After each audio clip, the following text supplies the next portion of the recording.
sure many of you have missed, who will present the global and regional economic and principal economist. Gentlemen, good morning and namaste. All this morning to this morning's brief with us today.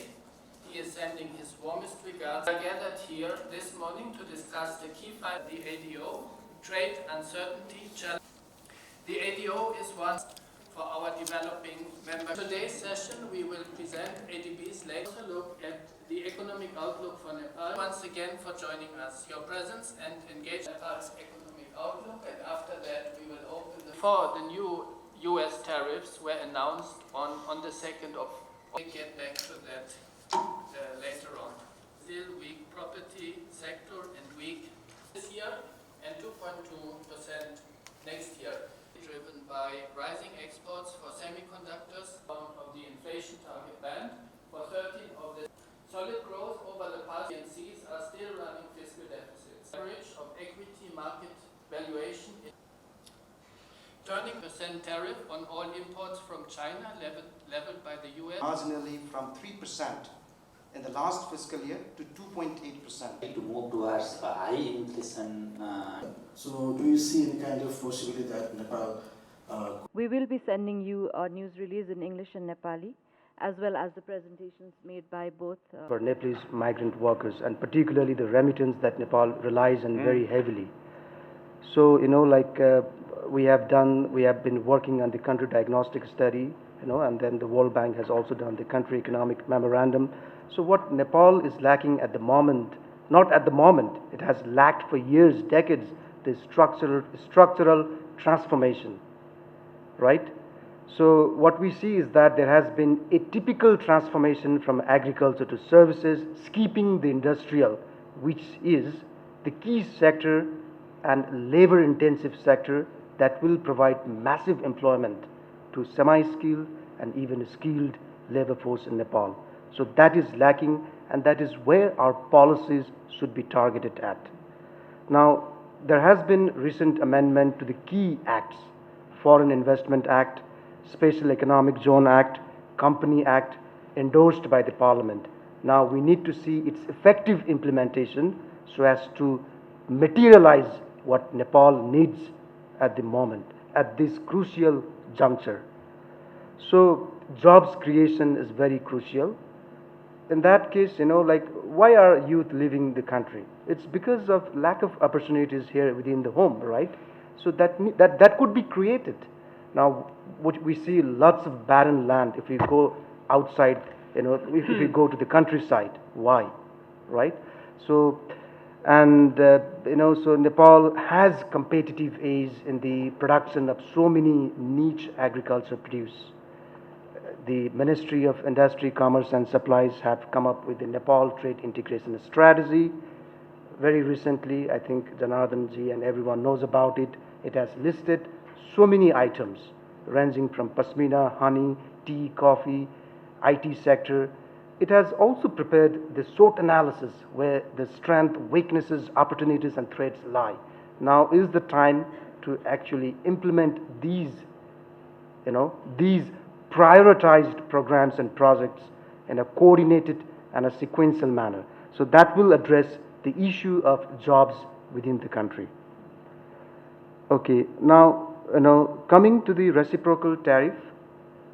So, US basically imposed a duty of 0 to 10% on Nepalese goods that have been exported to the United States. And these goods are largely unique to Nepal, like fabrics made of animal fur, dog chew, animal feet, right?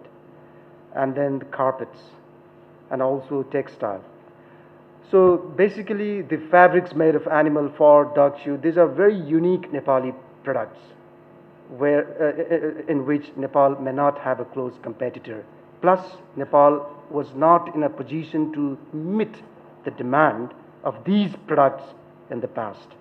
So we don't see a great effect, a very, a negative effect because of this increased tariff in the tariff, because it's a base tariff of 10%, and Nepal So if you recall, the garment sector was one of the top exporting sector of Nepal a few years back. Now, with the phase out of the multi-fiber agreement, in which Nepal enjoyed duty-free access under that agreement, the garment sector basically collapsed. So what we saw is that there was foreign investment in the garment sector as well, right? So now is the time, like with 10% tariff imposed on Nepal's TNC sector, and if you see the tariff imposed on the TNC sector of other competitor countries, it's pretty low. So Nepal has a competitive edge if it could capitalize on this, but then it has to address other key issues like the business environment, the institutional setup, the bureaucratic hassles. Otherwise, without addressing the business climate environment, foreign investors aren't going to set up or aren't going to, the existing TNC sector aren't going to expand their business operations. So those critical issues need to be addressed. The institutional hurdles, the bureaucratic hurdles, and also the favorable environment that's being addressed by the recently announced ordinance, it has to be effectively implemented. So Nepal needs to give a clear message that it has amended its business environment. Now is the time for foreign investors to actually invest more, and also for the existing businessmen to expand their operations. So that way Nepal could actually enhance its export base. Now coming to the tourism. See, like in Nepal, because of the COVID-19 pandemic, we saw a rapid decline in international tourist arrivals, right? But then with the opening up after COVID-19, with the waning of COVID-19 effect, there has been a surge in international tourist arrivals, and that's the figure from the Department of Immigration. So we see that it has actually reached or even exceeded the pre-pandemic level. And what we also see is that there has been a surge in the establishment and the construction of 5-star to 3-star hotels across the country, not just within the Kathmandu. And we also see an increased credit lent to the tourism sector, particularly hotels and other adventure tourism sectors alike. So there has been a surge in international tourist arrivals that has supported further investment in the tourism sector. And also, if you see the foreign investment, it's largely in tourism and hydropower. So, but you are right, if you ask the Hotel Association of Nepal, there has been lower occupancy. And this is because, with increased hotels, with increased rooms, the occupancy gets distributed. But then, with the recent weather in Nepal that has been persisting for a week long, so this is not an amenable environment to attract tourists. But again, you are right, So, and not just the international tourist arrivals, we also have to look the appetite within the country for people to travel outside Kathmandu, outside home, traveling, going outside Kathmandu. There has been a surge, right? So it was the notion that basically international foreigners will visit Nepal and that's it, and that's how the hotels will be financed, will be run, operated. But there has been a paradigm shift. Now Nepalis are going outside, visiting places, eating outside, not within, so that has been a trend. And consumption, so again, the consumption pattern. Now, this is again backed by the data published by the Central Bank of Nepal and also by the National Statistics Office. They have already come up with the second quarter data. So what we see is that consumption is on a rise, and that is also supported by the expansion in wholesale and retail trade data, also supported by increased digital payment, increased expansion of food and accommodation, transportation. So it's backed by data. But then there's always a downside risk which we should always be wary of. The Ministry of Finance has to apportion higher and higher amount for debt financing. So, but we also have to see, like where the debt is going. So if it is, so the debt that is set aside for income generating projects, for infrastructure projects that will have good returns, jobs creation, right? So in a nutshell, I don't see any effect, immediate effect. It's manageable. No, the growth forecast of about 4.4% this fiscal year and 5.1% is backed by the data, the existing data and the existing scenario going forward. Now, what you have highlighted is the downside risks to outlook. So those are the potential risks which will dampen the growth prospect. If those features prominently, then yes, it will have a negative effect on growth. That was what I was mentioning over there. Now, foreign aid, Nepal used to receive huge amount of foreign aid. Foreign aid means this is not concessional lending. It has been decreasing lately. I mean, what the government projects is not what it receives. So there has been a decline. But then the greater challenge, as Ian mentioned, is also about the efficient utilization of capital budget, and that is largely financed by external sources, particularly the multilaterals, the absorption. So that is the key to drive growth forward.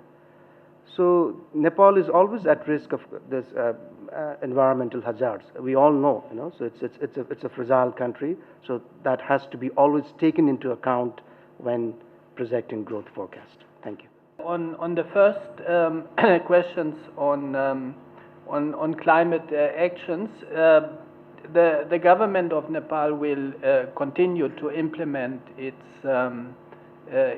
policies and climate ambitions based on international agreements and national legislation, and ADB will stand ready to work with the government and support government policy.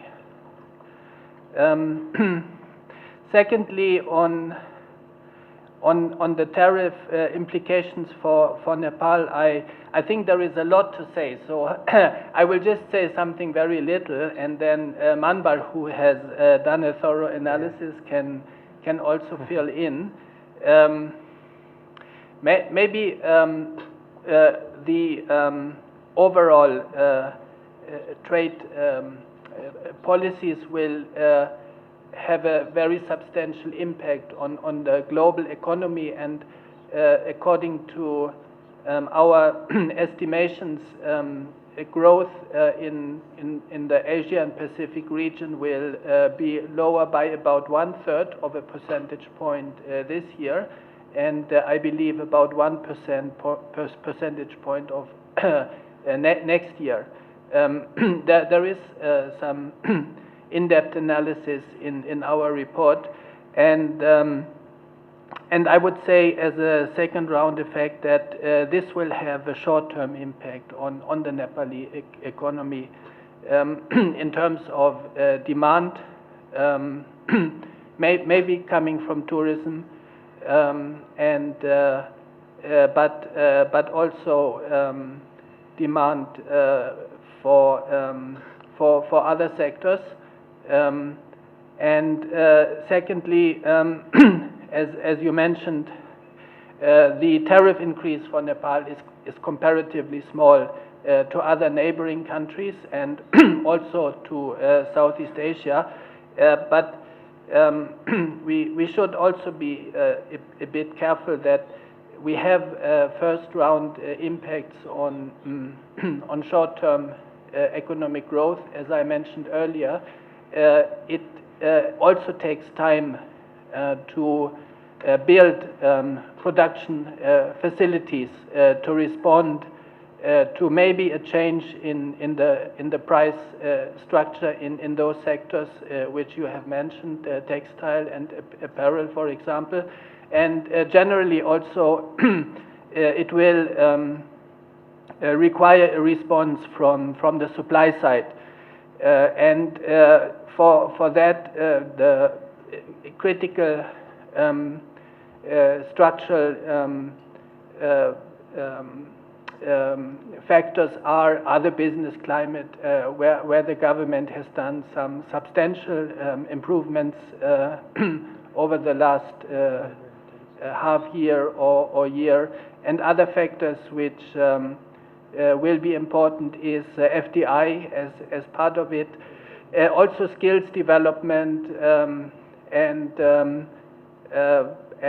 infrastructure development. So these responses from the supply side will eventually need to be expansionary in order to have a positive reaction from the supply side to that change in the relative structure which you mentioned. But I think you made an important point here, certainly, which based on that, the tariff increase for Nepal is substantially lower. But eventually we need to have an expansionary feedback from the supply side, and we also have impacts on the short-term business cycle in Asia and the Pacific. There is one important change, or maybe even a game changer, or a change in the factors of production already happening and increasingly working over the medium to long term, which is the build-up of electricity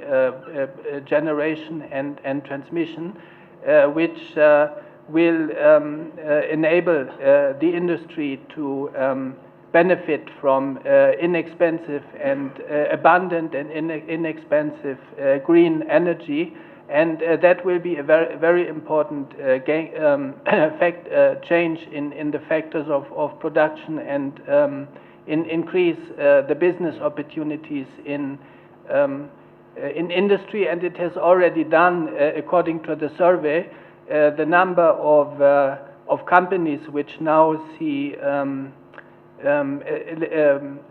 challenges in the electricity supply is much lower than it was 5 or 10 years ago. So this change is already happening, and the access to energy is one of the most important factors for export companies. And this is also an opportunity for the medium-term development of tourism to focus on the international trend of environmentally sustainable and green tourism. So also that is a huge opportunity for the country for the medium term. Well, what we are talking, or you are basically responding to a supply shock, a one-off supply shock to inflation rather than a demand shock, which equally is increasing inflationary pressure over the short term, but not necessarily over the long term. It might even be the opposite because of the estimated impact of the tariff increases on the business cycle and aggregated demand. That despite a supply shock coming from increasing tariffs, the demand part of inflation will go down, and that we face lower inflationary pressures over the short to medium term. But in any case, as you know, the reaction of central banks to supply shocks is not that straightforward as it is to demand shocks. In that case, I would be a little bit careful to basically assume higher inflationary pressures in the short or medium term. Strong drivers of economic growth, beside remittances, which is the increase in electricity generation and transmission, and that, as Manbar explained, is already a major driving force for the short-term economic outlook, and it may be so increasingly, and then spillover effects on manufacturing. Also, IT services have been booming, and there is huge potential in tourism. So there are a lot of opportunities coming up for Nepal's economy as well, and the government has done very substantial reforms, more recently on the business climate. And ADB and the World Bank, we will also focus to help the government on further improving the business climate over the next year. We have some very strong interventions in our country programs. very low cost international development finance from from the international development banks and the development partners. And the large share of it in the debt stock, of course, is the explanation why the current risk of debt distress is low. But this would also require a better execution of the investment budget and more effective management, project cycle management for investments, public investments, to be able to utilize that very cheap development finance which is largely available.